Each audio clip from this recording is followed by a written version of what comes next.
déjà en position pour nous aider à scruter les quotidiens dans leur parution de ce jour. Landry Salanon, déjà en position donc. Landry Salanon, bonjour. Bonjour Joël et Tandy. Pour ce que j'ai constaté, la boisson n'aura pas été abondante, mais du contenu, il y en a. Oui, pas très abondante en matière de quantité, mais de qualité tout de même, okay. Joël et Tandy. Avec cette polémique que soulèvent certains canaux, notamment certains analystes, depuis, suite à la révision de la loi sur la criette, notamment la question du double degré de juridiction, le ministre Quenom s'est donc exprimé, le procureur spécial également, Gilbert Ulrich Togbono, s'est également exprimé sur le sujet. Et puis aussi, les canards sont revenus sur la question. Je vais lui dire à cette polémique, on y reviendra dans un instant. Sans oublier aussi, disons, ces préparatifs, ces échéances qui nous attendent. On parlera toujours sans doute de ces communales. Par exemple, Matin Libre, il voit actuellement un piège qui guetterait, par exemple, les fosqueries ou pour un bien émergent ou l'opposition de façon générale, la question du parrainage dans le viseur. Donc voilà quelques sujets abordés évidemment par les canards en leur parution de ce mardi, Joël. Oui, de la matière, non, vraiment. On va donc y aller. On démarre avec quel quotidien? Nous démarrons avec l'Afrique en marche. L'Afrique en marche qui nous dit, après la relecture de la loi sur la criette, Sébastien Javon, objet de chantage.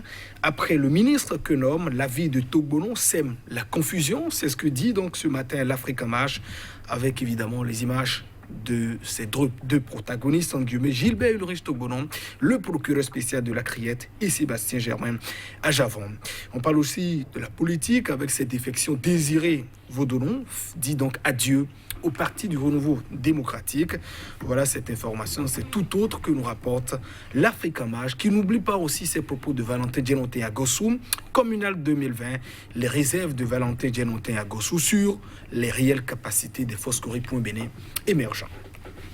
L'Audace Info revient donc sur cette polémique autour du décret portant modification de la loi instituant la criette, examinée et adoptée par les députés. Sadikou Alao rectifie Séverin Quenom. Sadikou Alao qui est donc avocat, voilà, Séverin Quenom qui est le garde des Sceaux, le ministre de la Justice, aussi avocat de profession. Et puis, nous changeons de journal avec le Nouvel Observateur. Le Nouvel Observateur revient donc sur la question du mandat unique et tire donc cette conclusion. Le clair-obscur de Patrice Talon, une interrogation à la manchette donc ce jour de journal Le Nouvel Observateur. L'image du chef de l'État très sérieux à la une du Nouvel Observateur. Et puis, supposée alliance entre la Renaissance du Bénin et puis les fosqueries.béné émergents de l'Intox. Rien de plus, dit donc le quotidien. Vous avez la possibilité de lire donc le communiqué de la Renaissance du Bénin. Un communiqué, voilà, de la Renaissance du Bénin, beaucoup plus authentique, nous précise par ailleurs le quotidien, le Nouvel Observateur. Et l'Éco-Info qui revient ou bien qui rapporte ses propos de cet avocat, Maître Fatiou Ousmane à propos de la présidentielle de 2021, faire tomber Talon est possible, dit l'avocat. J'invite notre peuple à y croire.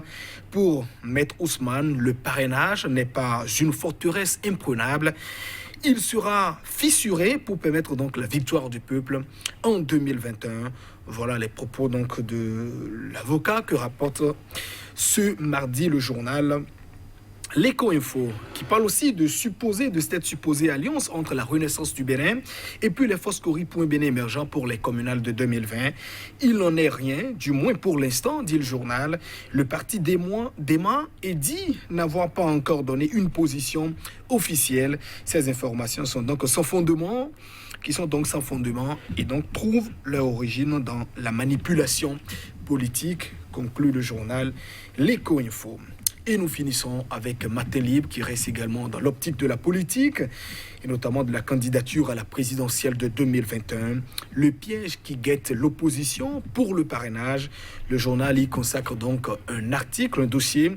Et puis concernant ce démenti de la Renaissance du Bénin, voilà, Matin Libre préfère donc parler d'imbroglio avec ce titre communal et municipal de 2020, FCBRB, l'imbroglio, dit le journal, qui manipule Joël Godonou et consorts et compagnie. S'interroge par ailleurs le quotidien Matin Libre. Et les réformes sous la rupture, le regard critique de Maître Fatiou Ousmane. Des propos ont été donc rapportés par le quotidien Matin Libre en sa parution de ce mardi. Joël Yetonji. Merci à vous, Landry Salanon. Nous démarrons avec l'Afrique en marche. Oui, l'Afrique en marche qui nous dit qu'après la relecture de la loi sur la criette, Sébastien Javon, objet de chantage, après donc le ministre que nomme l'avis de Togolon sème la confusion. Voilà, la loi portant création de la criette a été envoyée à l'Assemblée nationale. Il y a eu donc des modifications, 3 de façon principale qui sont donc intervenues.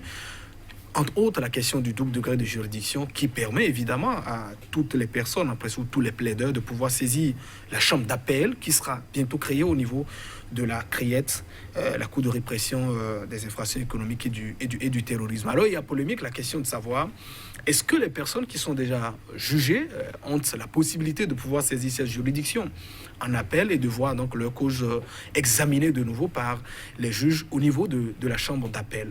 L'avis du garde des Sceaux au niveau après donc l'adoption de cette loi, c'est clairement dire non, puisque le cas le plus flagrant quand même qui revient dans ce débat, c'est le cas de Sébastien Germain Javon qui a été donc jugé par la CRIET. Le procureur spécial Ulrich Togolon aussi a été donc interrogé par un journal de la place, c'était hier dans une interview. Il a également rappelé, vient un peu confirmer les propos du garde des Sceaux pour dire on ne peut pas être royaliste plus que le roi. Voilà. Et une fois encore, si le délai d'appel de 15 jours est déjà donc échu, plus de possibilités pour ces différentes personnes de saisir le juge pour voir le code examiné de nouveau. Et puis, il y a eu aussi un confrère du garde des Sceaux, puisqu'il est aussi avocat, Maître Sadiko Alao, qui a quand même répondu et qui est revenu sur un certain nombre de principes, notamment le principe de la non-rétroactivité de la loi. Le principe est que la loi dispose pour l'avenir, il y a point donc elle ne doit pas rétroagir une fois encore. L'avocat qui est revenu quand même sur certaines exceptions. Et la question qui se pose, disons, sur cette polémique, Joël Yetonji, c'est de savoir réellement, est-ce que quand une personne est jugée, par exemple, et que, bien évidemment, il y a le vote d'une certaine nouvelle loi, est-ce que vous avez donc la possibilité donc d'invoquer l'application de cette loi en votre faveur, principalement sur la question de la non-rétroactivité de la loi. Nous savons, le principe, c'est que la loi ne rétroagit pas. Mais je conviens, par exemple, qu'il y a aussi, à côté de ce principe, un autre principe qui dispose, par exemple, que les lois les plus douces, par exemple, peuvent rétroagir. Je donne juste un exemple, c'est-à-dire si on vote par exemple une loi aujourd'hui et qu'on dit que une infraction que vous commettez, vous êtes peut-être condamné, comment dit-on, à 10 années d'emprisonnement et qu'il y a eu révision, on dit que c'est de 5 ans, vous êtes désormais condamné à 5 ans. C'est une loi qui va donc en la faveur, par exemple, du prévenu ou bien de celui qui a été donc jugé. Donc, le principe de la rétroactivité de la loi bénéficie aussi d'une certaine exception telle que les lois les plus douces, par exemple, peuvent rétroagir. Alors, en décidant de créer une chambre d'appel au niveau de la CRIET, par exemple, la création de cette chambre d'appel pour les différents prévenus qui sont passés, c'est une loi douce, par exemple, parce que le seul fait, par exemple, d'espérer que votre cause puisse donc être examinée de nouveau par la chambre d'appel au niveau de la CRIET, sans doute, on pourrait peut-être dire que ma cause ou bien la décision à laquelle, ou bien la peine à laquelle on pourra donc éventuellement me condamner peut donc peut-être descendre ou peut-être aussi augmenter si vous n'avez pas encore reçu le plafond. Donc, par exemple, sur la question précise, que ce soit Laurent Métoyon, toutes les personnes qui ont été donc jugées, puisque l'argument qu'évoque donc le garde des Sceaux et puis le procureur spécial, c'est de dire si le délai des 15 jours est déjà donc échu, ils n'ont donc plus la possibilité. Et ils invoquent de ce fait, par exemple, que sans doute que la loi aurait donc reçu l'autorité, acquis l'autorité de la chose jugée. Mais dans le même temps, Joël Yetonji, pour ne donc pas évoquer le cas, par exemple, quand je prends le cas de Sébastien Germain Javon, jugé déjà en première instance, certificat de non-appel en possession, décision ayant acquis l'autorité de la chose jugée. Et pourtant, après la création de la CRIET, il a été jugé de nouveau. Donc, une fois encore, c'est-à-dire le principe de l'autorité de la chose jugée a été violé. Le principe de nobis indem, c'est-à-dire une personne ne peut pas donc être jugée 2 fois sur la même affaire, a également été violé. Rappelé d'ailleurs par la Cour africaine des droits de l'homme et des peuples. Donc, dans le même temps que la CRIET ou bien une personne fait l'objet de ces condamnations, que ces principes sont donc violés par le passé, est-ce qu'il est par exemple normal de revenir ici et de dire ils sont intangibles, on ne doit donc pas invoquer leur violation à la matière? Je dirais simplement qu'à côté de ces principes en disant décision ayant acquis l'autorité de la chose jugée, il y a aussi le principe des lois douces. Et donc, par conséquent, ces personnes, si elles décident, parce que c'est quand même une option qui vous est offerte, vous pouvez choisir de ne jamais saisir la chambre d'appel. Et c'est à ce niveau que je voudrais dire. Ce qui est important en matière de jugement, ce n'est pas forcément, même si vous avez une certaine, comment dit-on, possibilité d'y aller, ce qui est beaucoup plus important, c'est quand même l'office du juge. Parce qu'il ne sert à rien d'aller à la chambre d'appel et de recevoir encore le maximum ou une peine beaucoup plus lourde. Donc c'est d'invoquer, c'est de savoir véritablement les juges qui seront envoyés au niveau de la chambre d'appel, de les invoquer strictement au respect de la loi et uniquement la loi, parce qu'évidemment, ils ont prêté serment pour appliquer uniquement la loi Joël Étranger. En tout cas, le Bénin qui joue encore là son fatou, l'image du Bénin en dépend, à chacun sa partition. Nous allons un peu scruter les faits politiques en une minute. Oui, voilà. Faits politiques avec ce piège qui guette l'opposition dit Matin Libre, notamment la question du parrainage, c'est-à-dire au-delà de ces enjeux pour acquérir, pour conquérir donc les communes, ce qui devrait intéresser par exemple l'opposition, dit donc le quotidien, c'est la question par exemple d'obtenir au moins, d'arriver à contrôler au moins 16 communes, pour obtenir donc le parrainage pour 2021. Or, Matin Libre, qui invoque donc certains faits précédents, c'est-à-dire en quel moment précisément le parrainage devrait donc entrer en œuvre. Le journal qui revient également sur certains cas déjà, par le passé, où on prend la mairie de Parakou par exemple, en dépit de la majorité dont disposait FCBE, le maire par exemple est d'un autre camp. Donc, à ces choses qui sont revenues, sans doute, voilà.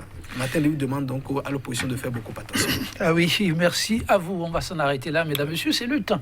Ah oui, qui nous gouverne par ici. Demain, c'est un autre jour. On reviendra, pourquoi pas, sur ces sujets, et si les confrères nous en donnent l'opportunité. À demain.